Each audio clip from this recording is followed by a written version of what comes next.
ان کو شناختی کارڈ کا اجرا نہ دینا اور اسی طرح ان کے لیے دیگر بھی کئی مسائل تھے۔ تو اس سائل کے سوال کے جواب میں عرض یہ ہے کہ سب سے پہلے تو خواجہ سرا کے 3 اقسام ہیں۔ ایک خواجہ سرا مرد کے حکم میں ہوتے ہیں اور ایک قسم کے خواجہ سرا وہ عورت کے حکم میں ہوتے ہیں، اور ایک قسم جس کو خنثائے مشکل یا خواجہ سرائے مشکل کہا جاتا ہے، یہ نہ مرد کے حکم میں ہوتے ہیں اور نہ عورت کے حکم میں ہوتے ہیں۔ اب یہ اللہ تعالیٰ کی اپنی قدرت ہے کہ کس انسان کو کس صورت میں تخلیق کرے۔ اب اگر کوئی انسان، اس کو اللہ پاک نے اس طرح پیدا کیا کہ اس انسان کے دونوں اعضاء تھے، مطلب مرد کی طرح اس کا ذکر بھی تھا اور عورت کی طرح اس کا فرج بھی تھا،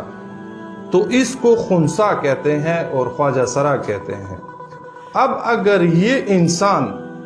اپنے مرد والے ذکر سے چھوٹا پیشاب کرتا ہو تو پھر یہ مرد کے حکم میں ہے اور اپنے خلاف جنس کے ساتھ وہ نکاح کر سکتا ہے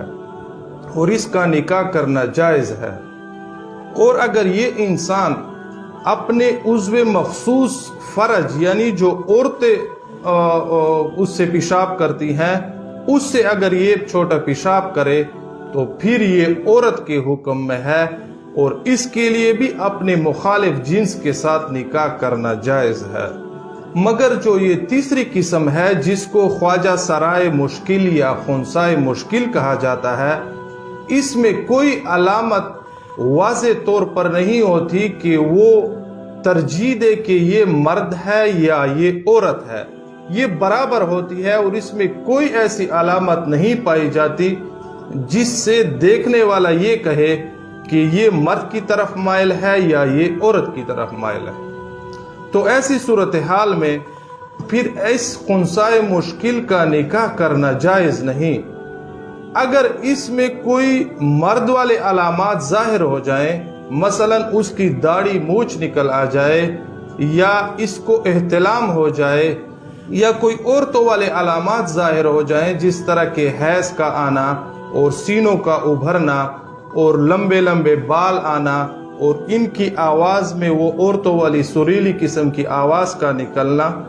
تو پھر یہ وہ علامات ہوتے ہیں جو وہ مرد سے اس کو مخصوص کرتے ہیں۔ اور اگر کوئی ایسی ظاہری علامت اس میں نہ پائی جائے تو پھر یہ خنثائے مشکل ہے۔ اور اس کو یہاں تک بھی فقہائے کرام نے لکھا ہے کہ ان کے درمیان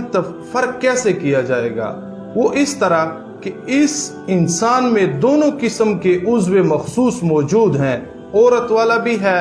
اور مرد مذکر والا بھی ہے۔ تو اب ایسی صورتحال میں اس کے چھوٹے پیشاب کو دیکھا جائے گا کہ وہ چھوٹا پیشاب کس عضو سے کرتا ہے۔ اگر وہ مرد کے عضو سے کرتا ہے تو وہ مرد کے حکم میں ہوگا، اگر وہ عورت کے عضو سے کرتی ہے تو وہ عورت کے حکم میں ہوگی، اگر وہ دونوں کے ساتھ کرتی ہے تو پھر یہ خنثائے مشکل ہوگی۔ تو اس کے لیے پھر مزید آگے تحقیق کو لے جایا جائے گا اور اس میں یہ دیکھا جائے گا کہ وہ پہلے پیشاب کس آلے سے کرتا ہے۔ اگر ایسا ہو قدرتی طور پر اور اتفاقاً کہ وہ دونوں مخصوص آلوں سے یک جا وہ پیشاب کرتا ہو تو پھر یہ خنثائے مشکل ہے اور اس کا پہچاننا وہ پھر ممکن نہیں، تو ایسے خنثائے مشکل کے ساتھ پھر نکاح کرنا وہ جائز نہیں۔ مفتی صاحب، آپ نے تفصیلاً بتایا، بڑے پیچیدہ مسائل بھی ہیں جو مقصد سمجھنا بھی چاہیے لوگوں کو۔ جس طرح آپ نے ان میں جو 3 اقسام بتائی، خصوصاً جو خنثائے مشکل کی جو آپ نے بات کی ہے، یہاں سوال یہ پیدا ہوتا ہے کیونکہ جو ہمارا معاشرہ ہے، اگر اس قسم کے جو لوگ ہوتے ہیں وہ گھروں سے نکل جاتے ہیں، مخصوص ان کے آپ دیکھتے ہیں جو حالات زندگی گزارتے ہیں ایک ساتھ، تو پھر اس کو اگر اس کی جو اموات یا موت واقع ہو جاتی ہے تو پھر اس کو غسل کون دے گا، کیا پہچان ہوگی اس کی؟ اچھا جی، اگر جس طرح کہ میں نے 3 اقسام آپ جناب کو بتائی ہیں، اگر وہ مرد کے حکم میں ہوگا، مطلب اس کے اعضاء تو دونوں ہیں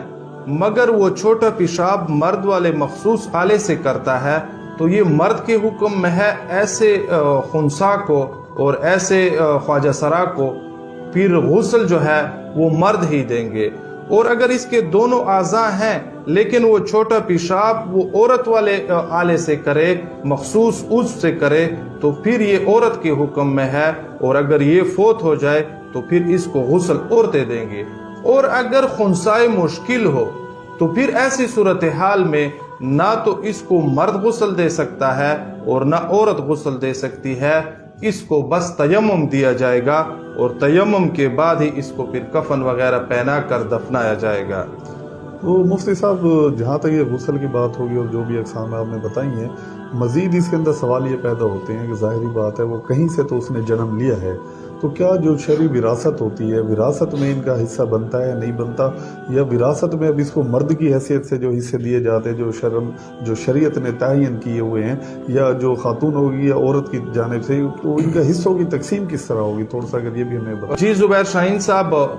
جس طرح کے پہلے ان کے اقسام میں نے بیان کیے ہیں، بالکل اسے قاعدے کو مد نظر رکھ کر ہی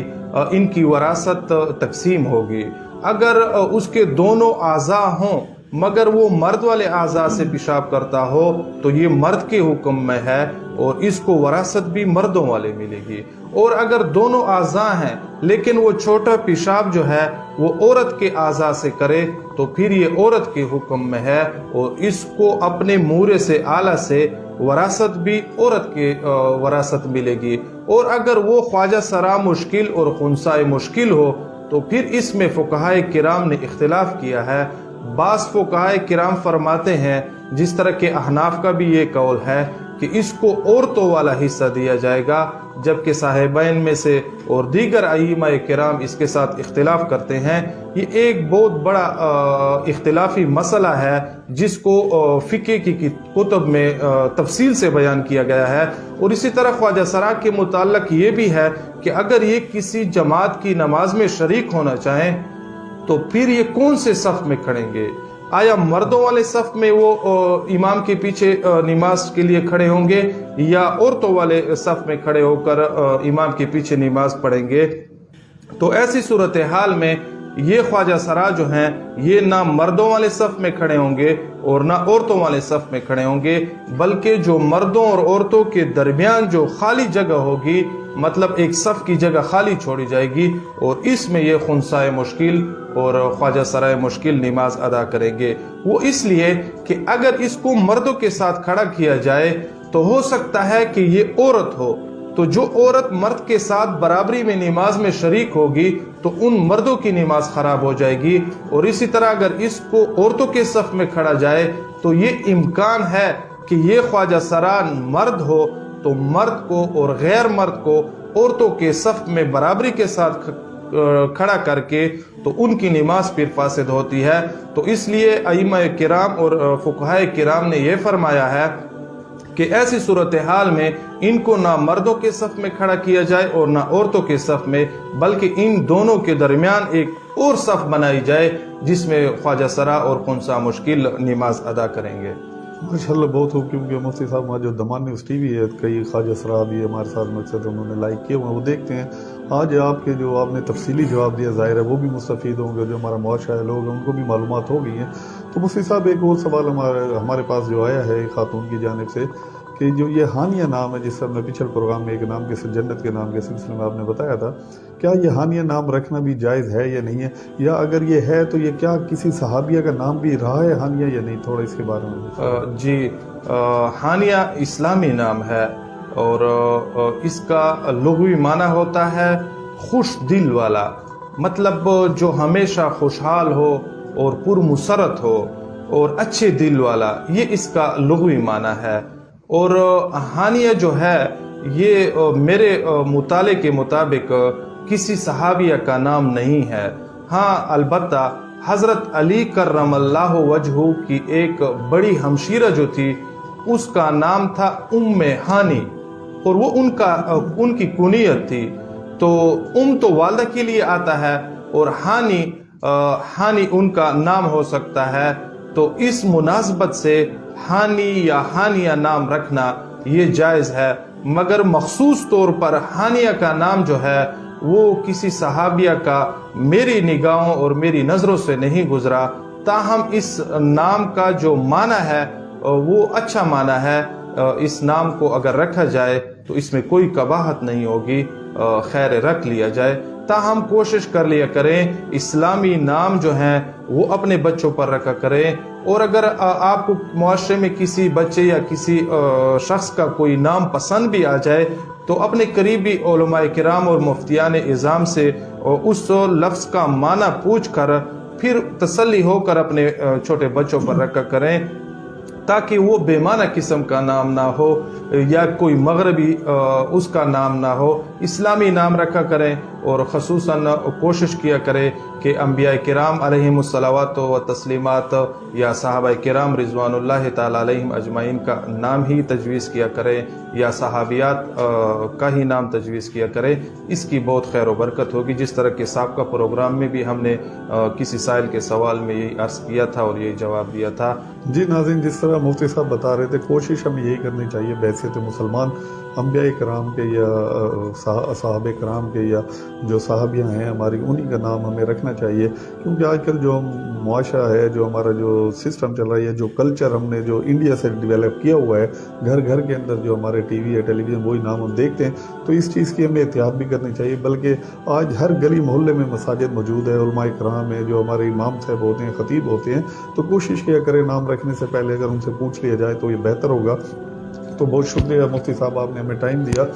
ناظرین، حسب سابق ہم اسی امید سے ہیں کہ آپ ہمیں اپنا فیڈ بیک ضرور دیجیے گا۔ اسکرین پہ آپ دیکھ رہے ہیں جو مفتی صاحب کا بھی واٹس ایپ نمبر ہے اور دمان نیوز ٹی وی کا بھی واٹس ایپ نمبر ہے، تو اس کے اندر قطعاً شرم نہ کیجیے۔ کوئی مسئلے ہوتے ہیں، خواتین کے حوالے سے ہوتے ہیں، مردوں کے حوالے سے ہوتے ہیں، کسی قسم کے بھی جو شرعی مسائل ہوتے ہیں، آپ بالکل ہم سے رابطہ کر سکتے ہیں۔ جو پرسنلی بتانے کے ہوتے ہیں وہ مفتی صاحب ان بکس بھی کر دیتے ہیں، اور جو تمام ناظرین کے لیے ہوتے ہیں وہ کوشش ہم یہی کرتے ہیں وہ آن ایئر بھی ہم لے آتے ہیں۔ تو اس کے ساتھ ہی ناظرین ہمیں اجازت دیجیے، اللہ حافظ۔